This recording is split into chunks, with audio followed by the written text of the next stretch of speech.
नमस्कार, सुप्रभात। कार्यक्रम ग्रह नक्षत्र और आप में मैं लवीना आपका स्वागत करती हूँ। हिंदू पुराणों के हिसाब से कई ऐसे पशु पक्षी हैं जिनका घर में होना शुभ माना जाता है, जिनके घर में होने से खुशहाली आती है, सुख समृद्धि आती है। वहीं कई ऐसे पशु पक्षी होते हैं जिनका घर में होना अशुभ माना जाता है, जिनसे नुकसान होता है। आज के इस कार्यक्रम में हम आपको बिल्कुल यही बताएंगे कि घर में कौन से पशु पक्षी पालने से शुभ फल मिलेंगे और किन से अशुभ फल मिलेंगे। किन पशु पक्षियों से घर में खुलते हैं सुख समृद्धि के द्वार। घर में पशु पक्षी होने के क्या होते हैं शुभ अशुभ परिणाम। तो चलिए कार्यक्रम को आगे बढ़ाते हुए स्वागत कर लेते हैं प्रख्यात नक्षत्र गतान्वेषी डॉक्टर शंकर चरण त्रिपाठी जी का। त्रिपाठी जी, आपका बहुत बहुत स्वागत है हमारे स्टूडियो में। त्रिपाठी जी, ज्योतिष के अनुसार घर में पशु पक्षी पालना कितना महत्वपूर्ण होता है, आप दर्शकों को बताएं। एक जगह हमने वेदों में ही पाया है एक वाक्य कि सबसे सुख और समृद्धि और वैभव से युक्त घर किसे कहा गया।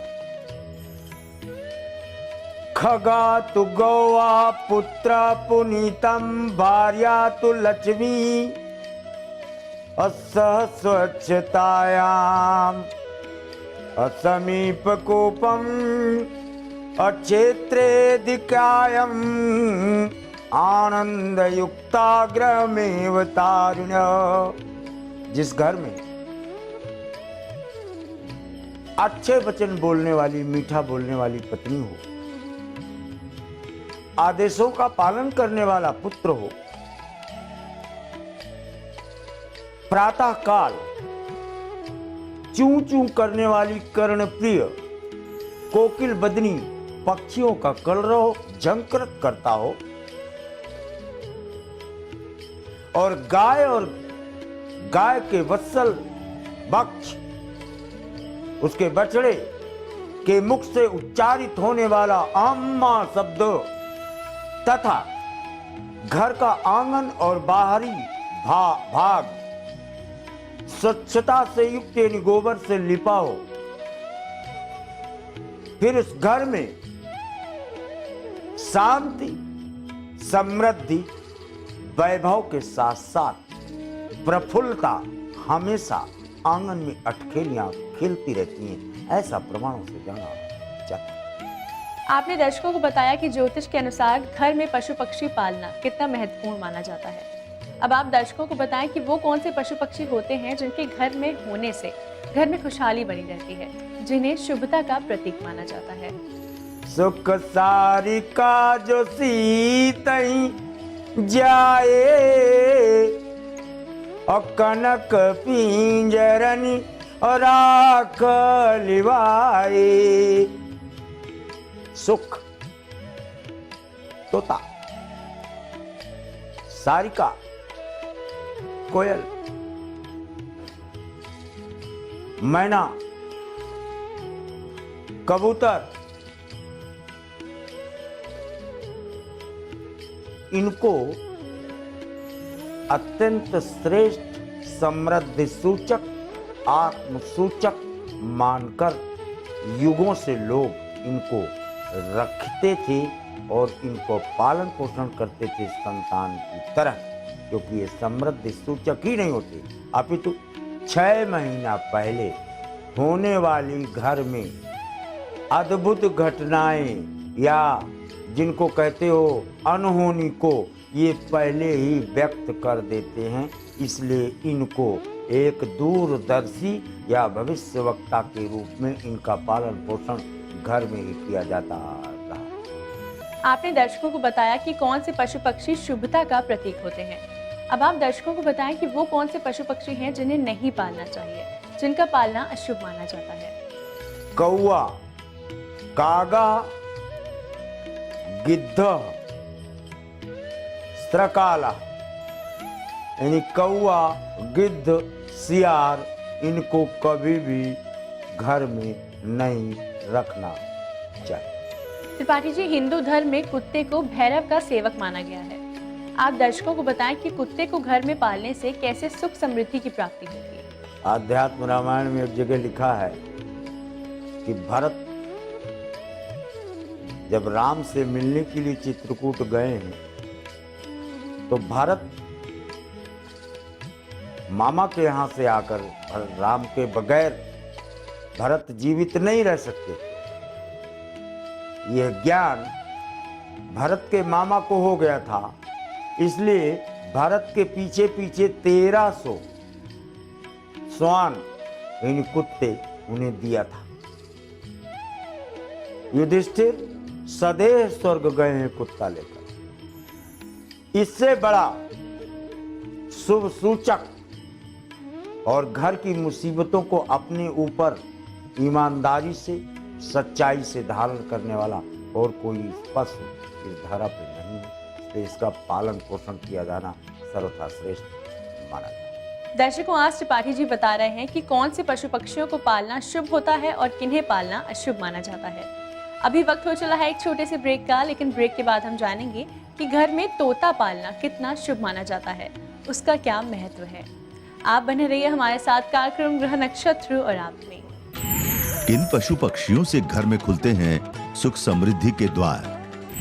घर में पशु पक्षी होने के क्या होते हैं शुभ अशुभ परिणाम?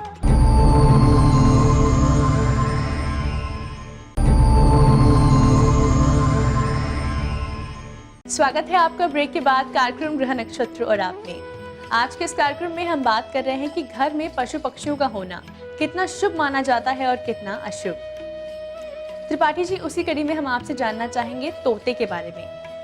कहा जाता है कई ऐसे भी जानवर होते हैं जिन्हें अनहोनी का पहले से आभास हो जाता है, तो आप दर्शकों को बताएं कि तोता पालना कितना शुभ है। कोई भी घटना घटित होनी होगी तो पिंजड़े के अंदर बंद तोता फड़फड़ाना शुरू कर देता,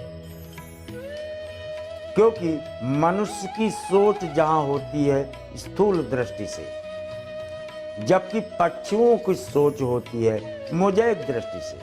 यानी जब हम तोते को देखते हैं तो हमें तोता समूल दिखाई पड़ता है, जबकि तोता जब हमें देखता है तो हमारे मूंछ के बाल, हमारी बरौनियों के बाल तक को देख लेता है। दोनों की दृष्टि में अंतर है, इसलिए सूक्ष्माति सूक्ष्म नकारात्मक चीजें आपके घर में प्रवेश के पहले तोता, मैना, सारिका ये आपको बता देने में सक्षम होती है। त्रिपाठी जी, हिंदू धर्म में गाय को पूजनीय माना जाता है। आप दर्शकों को बताएं कि गाय को घर में पालना कितना महत्वपूर्ण होता है, साथ ही इसके क्या लाभ होते हैं। गाय का अपने घर में रखना ही सारी समृद्धि का मूल केंद्र है। निरोगता ही नहीं मिलती, आयु भी बढ़ती है गाय रखने से, और ये गाय मृत्युलोक में ही आपको हर प्रकार से समृद्धि देने की स्थिति को ही प्राप्त नहीं है, अपितु भवसागर से पार उतरने के निमित्त गाय की पूंछ रखकर संकल्प करने के बाद 32,000 किलोमीटर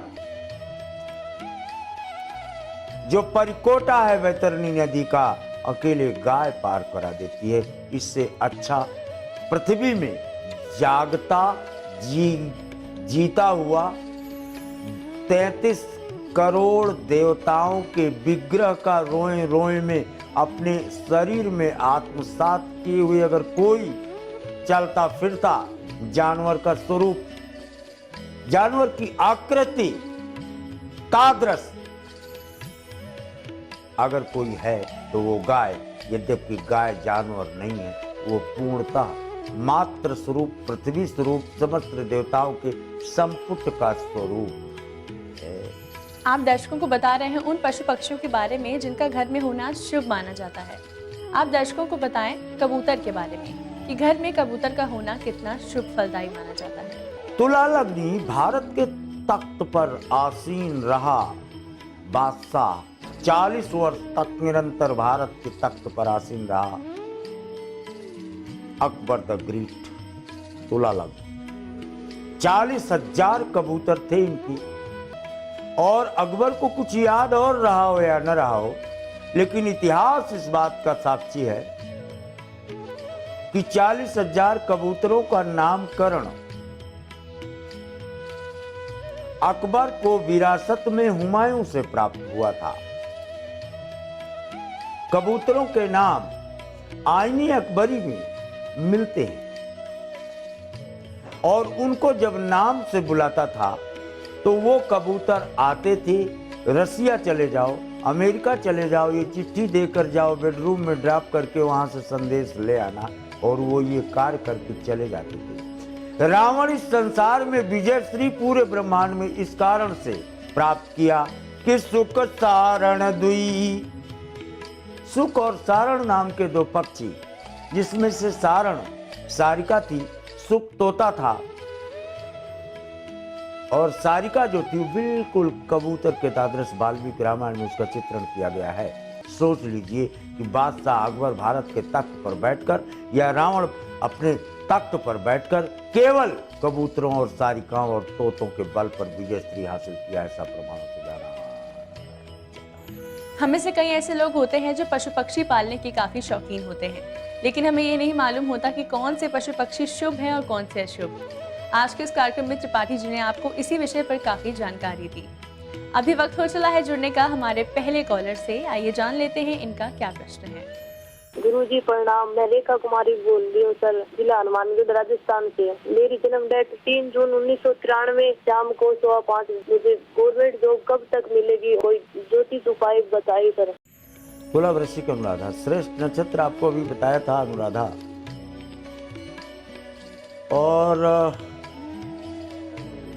बृहस्पति द्वादश है, ठीक है, कोई बात नहीं। लग्नेश में परमोच्च स्थित शनि को प्राप्त होती है जो पंचम आरूढ़ है, यानी आपको टीचिंग और बैंकिंग इन दो सेक्टरों में शनि और बुध का कंजंक्शन हो तो बैंकिंग सेक्टर, और शनि और बृहस्पति की दृष्टि एक दूसरे पर पड़ने पर फिर टीचिंग सेक्टर में जाने का प्रमाण प्रदत्त प्रतिबंध से देखा जाता है। You are getting government job. अंतिम कॉलर जुड़ चुके हैं हमारे साथ, आइए जानते हैं इनकी क्या समस्या है। मैं इलाहाबाद से बोल रही हूँ। मेरा नाम अर्चना है। मुझे मेरे बेटे के बारे में पूछना है। उसका नाम है शौर्य स्वरूप और उसकी जन्म तिथि है 1 जनवरी 1991। समय है दोपहर के 2:45 और जन्म स्थान इलाहाबाद। नौकरी के लिए काफी प्रयास कर रहा है लेकिन उसको नौकरी मिल नहीं पा रही है। कब तक मिलेगी नौकरी? सरकारी मिलेगी कि प्राइवेट में मिलेगी? वृष मिथुन पुनर्वसु, पुनर्वसु नक्षत्र भीष्म पितामह का था। इलाहाबाद के हैं आप, वहाँ गंगा जी बहती हैं, तीर्थराज प्रयाग भी है। तो गंगा जी का पुत्र भीष्म पितामह नौकरी पाया कि नहीं, पहले यहीं से जान लो, मेरी बात मत मानो।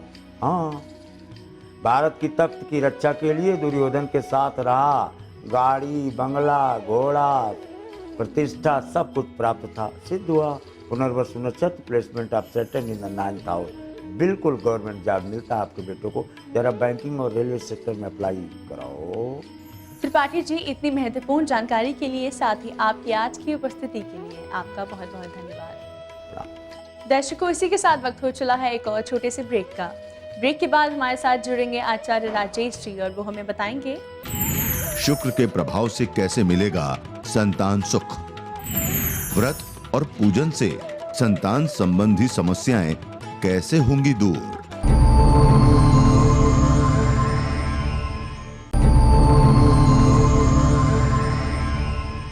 स्वागत है आपका ब्रेक के बाद कार्यक्रम ग्रह नक्षत्र और आप में। इस समय स्टूडियो में हमारे साथ मौजूद हैं आचार्य राजेश जी। राजेश जी, आपका स्टूडियो में बहुत बहुत स्वागत है। नमस्कार। आज है तारीख 21 अप्रैल और दिन है शुक्रवार। आइए जान लेते हैं क्या कहता है आज का पंचांग। वैशाख मास कृष्ण पक्ष 10वीं तिथि शुक्रवार का दिन है। शुभ समय प्रातः 7:30 से 9 बजे तक, राहु काल प्रातः 10:30 से दोपहर 12 बजे तक। आज चंद्रमा रहेंगे मकर राशि में और दोपहर को 2:30 पर होंगे कुंभ राशि में। राजेश जी, आज है शुक्रवार का दिन। संतान प्राप्ति के लिए शुक्र से संबंधी वो कौन से खास उपाय हैं, आप बताइए हमारे दर्शकों को। शुक्र के प्रभाव से कैसे मिलेगा संतान सुख। व्रत और पूजन से संतान संबंधी समस्याएं कैसे होंगी दूर। शुक्र का विशेष रूप से संबंध तो संतानों से बहुत गहरा माना जाता है और यही कारण है कि शुक्र जब अस्त होता है तब भी विवाह नहीं किया जाता है। उसका कारण यही, यदि शुक्र अस्त के समय में कोई विवाह हो जाता है तो संतान से संबंधित समस्या आती ही है। और जिन लोगों को संतान सब कुछ सही होने के बावजूद भी, मेडिकल रिपोर्ट भी आपकी सही है और उसके बाद भी आपको संतान की प्राप्ति नहीं हो रही है, ऐसे समय में एक छोटा सा उपाय किया जाता है। वह उपाय होता है कि अमावस्या की 14 के दिन से बरगद के वृक्ष पर हर 14 पर कच्चा दूध चढ़ाया जाता है। और दूसरा, शुक्रवार का पुरुष को, महिला पुरुष में पुरुष को शुक्रवार का व्रत करना चाहिए। ऐसा करने से संतान से संबंधित दोष समाप्त होकर उत्तम संतान की प्राप्ति होती है। और जब संतान की प्राप्ति हो जाती है, उस समय में उस जो संतान प्राप्ति होती है उसका शुक्र या तो उच्च राशि का होगा या स्वग्रही होगा या शुक्र कहीं ना कहीं अस्त होगा। तो ऐसी स्थिति में यदि शुक्र अस्त उसको भी आता है तो संतान के जन्म के 1 माह के अंदर शुक्र की शांति करा लेनी चाहिए। दर्शकों, राजेश जी ने बताया कि शुक्र से संबंधी वो कौन से उपाय हैं जिनसे कि आपको संतान की प्राप्ति हो सकती है, लेकिन संतान की बुरी आदतों को आप कैसे दूर करें, इसके बारे में भी आज के इस कार्यक्रम में राजेश जी आपको बताएंगे। लेकिन उससे पहले आइए जान लेते हैं राशिफल। राजेश जी, आप दर्शकों को बताएं मेष से कन्या राशि के जातकों के बारे में, कैसा रहेगा उनका आज का दिन, साथ ही कौन से उपाय हैं लाभकारी। मेष राशि वाले व्यक्तियों का आज समय बहुत अच्छा है आपकी तरक्की के लिए। नौकरी में यदि कुछ परिवर्तन करना चाहते हैं तो आज से प्रयास शुरू कर दें, आपका प्रयास सफल होगा। वैसे आज आपका दिन बहुत अच्छा है, सफ़ेद रंग की वस्त्र धारण करें। वृषभ राशि वाले व्यक्तियों के ग्रह अनुकूल हैं, भाग्य भी आपका साथ दे रहा है, साथ ही पराक्रम भी आपका बढ़ा चढ़ा है। ऐसी स्थिति में विजय श्री सुनिश्चित रूप से प्राप्त होती है। माता देवी की आराधना करके घर से बाहर प्रस्थान करें। मिथुन राशि व्यक्तियों को आज अधिक नहीं बोलना चाहिए। जो काम करना है साइलेंटली उस काम को करते रहें, आपको सफलताएं भी मिलेंगी, तनाव भी आपका कम होगा।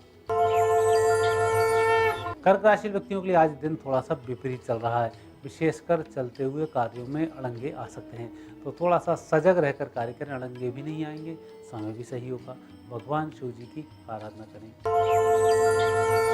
सिंह राशि व्यक्तियों को आज व्यक्तिगत कार्यों को संपन्न करने की तरफ ही ध्यान केंद्रित करना चाहिए। आपकी गलती से दूसरे व्यक्ति को नुकसान हो सकता है, इसका थोड़ा ध्यान रखें। व्यक्तिगत कार्य करेंगे, कोई नुकसान नहीं होगा। जब आप घर से बाहर निकलें तो दाहिना पैर पहले बाहर करें। कन्या राशि व्यक्तियों का दिन बहुत अच्छा है, लेकिन परिजनों से मनमुटाव हो सकता है। लेकिन परिवार के अलावा घर से बाहर के कोई कार्य कर रहे हैं, उसमें उत्तम सफलताओं की प्राप्ति होगी। शुक्र से संबंधी उपायों के बारे में आज के इस कार्यक्रम में हम बात कर रहे हैं। राजेश जी, आप दर्शकों को बताएं कि संतान की बुरी आदतों को दूर करने के लिए क्या खास उपाय हैं। ये बात भी बिल्कुल सही है, क्योंकि पहला सुख निरोगी काया, दूसरा सुख घर में माया, तीसरा सुख पुत्र आज्ञाकारी। अर्थात संतान यदि हमारी आज्ञाकारी है तो निश्चित रूप से यह भी एक उत्तम किस्म का सुख माना गया है। यदि संतान है दुराचारी हैं और संतान कहीं बिगड़ी हुई है तो जीवन में सारा पैसा, सारा वैभव, सब शान शौकत व्यर्थ हो जाते हैं।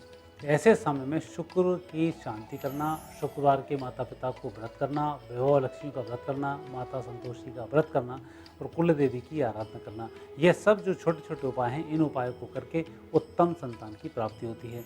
इसके साथ ही जितना पिता का अच्छा आचरण होगा, जितना अच्छा आदर्श होगा, उतने ही अच्छे संतानों की प्राप्ति होगी। यदि राम चाहिए तो दशरथ के लक्षण आपके अंदर होना चाहिए। तो यही स्थिति संतान के संबंध में भी है। आप सोचें हम सब कुछ रिश्वत लें, सारे भ्रष्टाचार करें, सब तरफ से रहें और संतान अच्छी हो तो इसकी संभावनाएं शून्य ही होंगी। इसलिए पहले अपने आचरण को सुधारें, शुक्रवार का व्रत करें, माता रानी की आराधना करें, कुल देवी की आराधना करें, उत्तम संतान की प्राप्ति होगी। अब वक्त हो चला है अंतिम 6 राशियों के बारे में जानने का। तुला से मीन राशि के जातकों के लिए कैसा रहेगा आज का दिन, साथ ही कौन से उपाय होंगे लाभकारी, आप बताइए हमारे दर्शकों को। तुला राशि वाले व्यक्तियों का आज दिन अच्छा है। हालांकि आज जो यात्रा हो रही है, यात्रा बहुत अच्छी है और देश विदेश से संबंधित शुभ सूचनाएं भी मिलेंगी और आपके काम भी संपन्न होंगे। वृश्चिक राशि का दिन बहुत अच्छा है और अच्छी सफलताएं मिलेगी। आज आप जो भी सोचेंगे वह आसानी से संपन्न होने को ही है। हनुमान जी के मंदिर में एक श्रीफल भेंट अवश्य करें। धनुराशि व्यक्तियों का आज वाणी पर बहुत संयम रखना होगा। लोग आपको उकसा भी सकते हैं और आपको अनर्गल बोलने के लिए प्रेरित भी कर सकते हैं। इन सब बातों का ध्यान रखते हुए जितना शांत रहेंगे उतना बेहतर होगा। आज हनुमान जी की आराधना करें। मकर राशि व्यक्तियों का दिन तो बहुत अच्छा है, खुशखबरी भी मिलेगी, आपके काम भी संपन्न होंगे। वैसे आज का जो दिन है परमार्थ का दिन है, अर्थात दूसरे लोगों के लिए आप काम करेंगे, वह काम जल्दी सफल होंगे। खुद के काम थोड़ा सा डिले हो सकते हैं, लेकिन जो जिम्मेवारियां हैं उनका निर्वहन करना शुरू करें। आप जिम्मेवारी से बहुत जल्दी मुक्त हो सकते हैं। कुंभ राशि व्यक्तियों को आज थोड़ा सा खर्च पर नियंत्रण रखना होगा, प्रलोभनों से आज दूर रहना होगा। जुए, सट्टे, शेयर, इनसे भी आप दूर रहें। रिश्वत से आप दूर रहें, लेकिन जो पैसा गलत तरह से कमा रहे हैं उन लोगों से भी आज दूर रहें। ईमानदारी जितनी रखेंगे आज उतने अच्छे लाभ होंगे। और आज के दिन आप अपनी कुल देवी के दर्शन करके निकलें, बेहतर होगा, या उनका ध्यान करें। मीन राशि व्यक्ति का बहुत अच्छा समय है, उत्तम फलों की प्राप्ति होगी। आज फलों का वितरण मंदिर में अवश्य करें। राजेश जी, आपकी आज की उपस्थिति के लिए आपका बहुत बहुत धन्यवाद। धन्यवाद। दर्शकों, इसी के साथ वक्त हो चला है आज के एपिसोड को यहीं समाप्त करने का। कल फिर आपसे मुलाकात होगी इसी समय इसी चैनल पर। तब तक के लिए नमस्कार।